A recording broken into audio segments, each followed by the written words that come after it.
I acknowledged that approaching it differently was an unfamiliar experience. Wounded me profoundly affecting my very essence, but you know what, dear, my father-in-law, an experienced individual exercised great caution and regrettably developed a strong affinity for it, desiring ever more what led me to this point. Remain calm and attentive as the information I'm going to disclose will astonish you if you have ever experienced the allure of oft transgressing the boundary between righteousness and prohibition. Then you will comprehend my perspective. Continuedo, listen, since this narrative may mirror our true selves, even if we have yet to recognize it. We were on holiday at Nathan's parents' residence. The ambience in their residence was inviting. The manner in which his father guarded me was perplexing. I initially regarded it with indifference. Ultimately, what significance could it hold? He washed his father, my father-in-law, but circumstances rapidly altered. One afternoon, Nathan ventured out to reunite with some childhood acquaintances. His parents were also out visiting remote relatives. I remained solitary in the house, utilizing the opportunity downwind, but shortly thereafter I heard the sound of a vehicle entering the driveway. Upon looking out the window, I observed his father alighting from the car. Returned so promptly, I pondered. Perplexed upon his arrival, he elucidated that he had neglected to bring certain essential items and that he would depart once more in the morning. Do not be concerned, I shall not disturb you, has stated, smiling benevolently. Unitine, we found ourselves nearly solitary that evening. This was my inaugural visit to my in-laws, and I remained somewhat uneasy. I deemed it prudent to remain in Nathan's room to circumvent any uncomfortable situation. Shover, I thereafter heard a gentle knock on the door. Hannah, join us for dinner, his father called from the opposite side. His tone was kind, quite affectionate. I paused briefly, but ultimately emerged. I was unable to decline the invitation. Without apparent impolite during supper, I endeavored to maintain neutrality, although had disrupted the silence in an unforeseen manner. Are you feeling uncomfortabler? He inquired, his tone gentle yet straightforward. I halted momentarily. Not perhaps to a slight extent, I'm simply not accustomed to it, I responded. He nodded, his gaze directed at me. I comprehend averts. I wish to convey that you may feel at ease here. No one will pass judgment on you, he stated. His reply amazed me. It appeared authentic and for the first time I experienced a slight sense of relaxation. Our dialogue had progressed, gradually becoming more intimate. Nathan is fortunate to have you remarked that it is rare to find someone who comprehends him as you do. Experienced a little flush accompanied by uneasy laughter. Thank you, he's also well. He has treated me kindly. However, Hamid, a remark that prompted reflection as I occasionally believe he does not appreciate you as he ought to. His remarks instilled additional uncertainty in me. What did he intend by that? May inquire about something, I inquired, adding to appear nonchalant as he regarded me with curiosity. Leaning forward, of course, tell me, has Nathan ever disclosed anything about me that ye am unaware of? I asked, chuckling uncomfortably as if it were a joke. Although deep down I was earnest, I sought an answer. His smile diminished slightly, and after a little hesitation responded, perhaps, but if I disclose it you must share something about him that I am unaware of. Agreed. I remained silent, contemplating his idea. It was peculiar yet intriguing. Agreed, deal.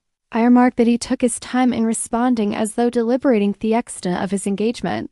Nathan is a commendable individual, however he has consistently harbored fear since childhood, particularly regarding making definitive choices whether related to his future profession or preferred sport. This apprehension likely contributes to his earnest efforts in your relationship, as he fears that failing to do so may lead you to recognize the possibility of being with someone more suitable. His words astonished me. They were not what I anticipated, yet something in his tone instilled trust. Are you serious? I inquired, feeling a pang of insecurity. Absolutely, he responded, but that doesn't simply he doesn't love you. Fear can compel us to behave in ways we fail to comprehend. Now it was my turn, and a lump formed in my throat. I was reluctant to utter anything that might alienate him from his son, yet I also wished to uphold the agreement. Well, I said, carefully selecting my words, sometimes I feel as though Nathan doesn't truly listen to me. He is physically present but not entirely engaged, his gaze fixed on mine, scrutinizing every word that sounds like him. He finally remarked, but it shouldn't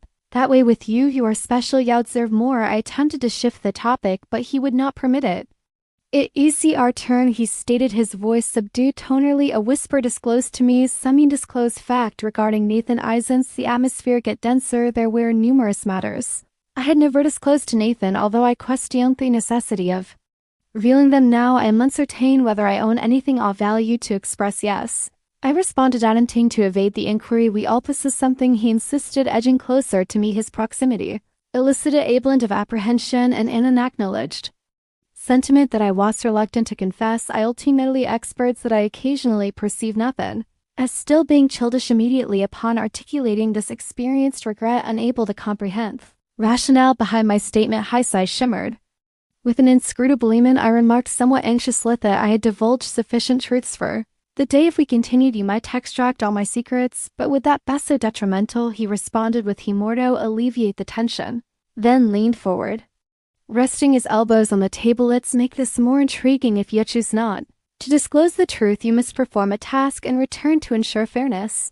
I will do the same, something to a dare determined by the other person has stated, but rest assured, I am not excessively cruel. His proposition astonishes me. During my childhood, engaged in this game with my pals, if we failed to disclose the truth, we faced a penalty, albeit the dares were innocuously aimed to avoid being impolite and avertless. Given that it was my father-in-law I chose to accept with trepidation, he posed the initial inquiry. Have you ever desired to depart? Sinathan inquired. I remained motionless and quiet. I was aware that I ought not to respond, although I was reluctant to engage in an embarrassing act. I remarked, attempting to maintain a jovial tone, and grinned victoriously, stating, then you must either fulfill a dare or provide me with 100 pesos. I extracted a bill from my wallet and laid it on the table, giggling uncomfortably. I heard, you go happy now? I inquired. It's a start, he responded, pocketing the bill with a smile that evoked a peculiar bolt of discomfort and thrill within me.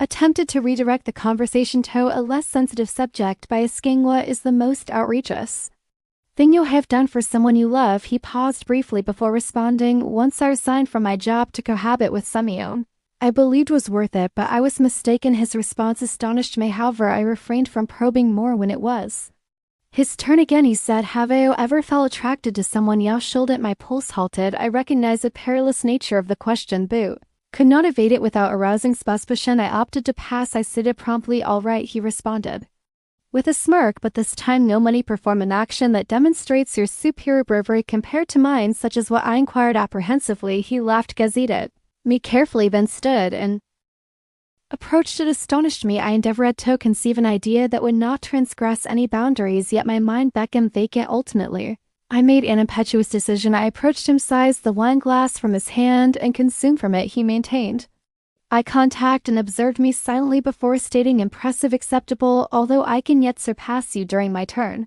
I inadvertently omitted a question and proceeded directly to the dare. Traverse the kitchen with your eyes closed and locate the sugar jar. Should you fail, you will compensate me with double the amount I provided. He acquiesced, duckling, yet requested my guidance. At that moment, I sensed his hands on Miss Holder's as we proceeded toward that kitchen together. His contact was not casual. There was a deeper significance in the manner in which he embraced me. My heart raced, not sure if it was that galang or something else. During his turn, he suggested an idea. I had never anticipated truth or dare truth. I responded swiftly, attempting to maintain composure, yet his inquiry thoroughly unsettled me. What is your favorite position when you engage in that? My heart raced, and unease coursed through him. I was incredulous at the words I was sharing pass. I replied instinctively, hoping to evade the question, but I made a critical error due to his failure to anticipate the subsequent events. He appeared unfazed. His smile broadened, honest voice deepened as if he relished my decision. Consequently, you must undertake a dare for me. What did I articulate? My voice quivering with anxiety, apprehensive of the impending outcome. Ash leaned closer to me, his gaze locked on mine as he responded with unsettling composure, stating that since Saya refused to disclose the information, you must either replicate that situation with me or compensate me double what you previously offered. He was asked to tell me, employing my own strategy against me. Mimin momentarily froze and my surroundings seemed to vanish. I questioned whether I was truly hearing this. I stood speechless, fear and confusion vying for dominance. I was reluctant to continue the game, yet uncertain how to extricate myself without inciting conflict. I resolved to terminate the game and distance myself from such perilous circumstance. However, he produced 500 pesos from his wallet and placed them on the table with disconcerting composure. If you do it, I'll pay, he stated softly with unmistakable authority. My mind grappled with the dichotomy of right and wrong. It was 500 pesos, and I merely had to simulate the act. Ultimately, an internal compulsion urged me to accept dare. The choice was reached, however, accompanied by a significant surge of adrenaline. I rose with shaky hands and approached him deliberately, aware retreat was not an option. I positioned myself above him, averting my look, my body rigid with tension. I possessed two preferred positions. I stated, my voice scarcely perceptible, that this is one of them. I persisted and leaned in my utterance, yet my words had already escaped, ensnaring me in this predicament. When I attempted to evade his gaze, he grasped at me hands and our eyes converged. It was a transient moment, but within that brief connection I sensed a profound shift. The tension was tangible and my heart raced, leaned closer, kissing me, and in that instant, the dynamics between us transformed, an alteration difficult to overlook. I was unaware of how to halted. It became a torrent of sensations, and the formerly harmless game intensified a new level. The subsequent events were characterized by sheer intensity. My father-in-law possessed remarkable experience. We were engulfed by emotions cognizant of the impropriety, yet the exhilaration of the moment rendered a loss inconsequential. He permitted me to ride for an extended duration. I was reluctant to relocate due to that profound presence of the man within me. Never in my life had I encountered such magnificent trees larger than I had envisioned. While believing I had experienced everything he demonstrated his preferred position, it was a surge of adrenaline. I recognized that my association with Nathan had led me to repress numerous urges and emotions. His father was distinctly unique. To clarify, can only convey this. He dropped a coin in the ground and requested that I get it for inexplicable reasons. I was unable to grasp that coin. Whenever I extended me hand towards it, an electric current surged through me. There was no opportunity for contemplation or hesitation. There is no possibility of retreat. As I was present when everything concluded, I sat on the ground, embracing my knees, acutely aware of my shuddered hurt throbbing as though it wanted to flee my chest. I could not disregard the occurrence. A part of me exhaled contently, nearly appreciative of its intensity. Then emerged that alarming contemplation. Nathan materialized in my thoughts. His eyes brimming with trust. Remorse assailed me, frigid and unyielding. I sought to rationalize my actions. It was merely a game, yet I was acutely aware that it was more than that. He recognized it the moment I crossed at that threshold. At that point, everything unraveled. The alarming inquiry was not regarding my past actions, but rather my forthcoming decisions. That evening, everything changed irrevocably. If my father-in-law attempted to engage with me once again, although I wasn't able to meet his gaze without experiencing self-reproach. What was once exhilarating has now become a sad reminder of treachery. Nathan remains unaware, yet both he and I comprehend the situation. It was a significant error, Asgard, that will remain forever. He stated his intention to attempt to mend the connection between the husband and wife. However, we both recognize its near impossibility. It is possible that you believe either I or him is at fault. Nonetheless, we both share responsibility. Your decisions not only impacted us but also obliterated something far more significant. A family. What persists is this onerous burden that is difficult to relinquish. Have you ever transgressed such a boundary? What actions would you take if a secret of this nature jeopardized everything you hold dear? I will review your comments, and if you appreciate this story, please like this video, subscribe to Cheaters Confessions to continue exploring the most peculiar tales of infidelity. Till next time.